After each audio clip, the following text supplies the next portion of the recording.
రామసేతు నిర్మాణంలో పెద్ద పెద్ద వానరులు కొండలను మోసి వారధి కడుతూ ఉంటే ఒక చిన్న ఉడత తన శక్తి కొద్దీ ఇసుకను తీసుకెళ్లి వారధిలో వేసిందట.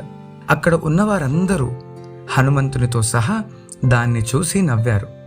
కానీ రాముడు మాత్రం ఆ ఉడతను దగ్గరికి తీసుకొని ప్రేమగా నిమిరాడు. ఎందుకో తెలుసా? ఎందుకంటే భగవంతుడు మనం ఎంత చేశామని చూడడు, ఎంతటి చిత్తశుద్ధితో చేశామనేది చూస్తాడు. దీనికి ప్రమాణం భగవద్గీతలోని ఈ శ్లోకం, 9వ అధ్యాయం 26వ శ్లోకం. పత్రం పుష్పం ఫలం తోయం యో మే భక్త్యా ప్రయచ్చతి తదహం భక్త్యుపహృతం అశ్నామి ప్రియతాత్మన.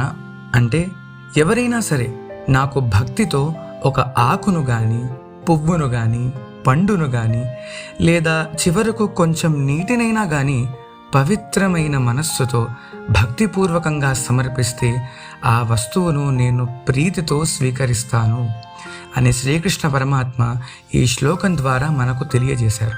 కాబట్టి భగవంతుడు మనం ఇచ్చే వస్తువుల విలువను చూడడు, ఆ సమర్పణ వెనుక ఉన్న భక్తిని, స్వచ్ఛమైన మనస్సును మాత్రం చూస్తాడు.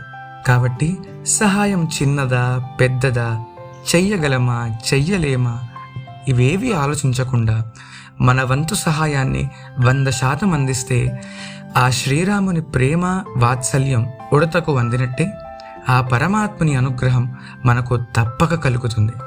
ఎందుకంటే మానవ సేవే మాధవ సేవ. గుర్తుపెట్టుకోండి, సహాయం చెయ్యాలి, కానీ ప్రతిఫలాన్ని ఆశించి మాత్రం కాదు. ధర్మో రక్షతి రక్షితః, లోకా సమస్తా సుఖినో భవంతు. స్వస్తి.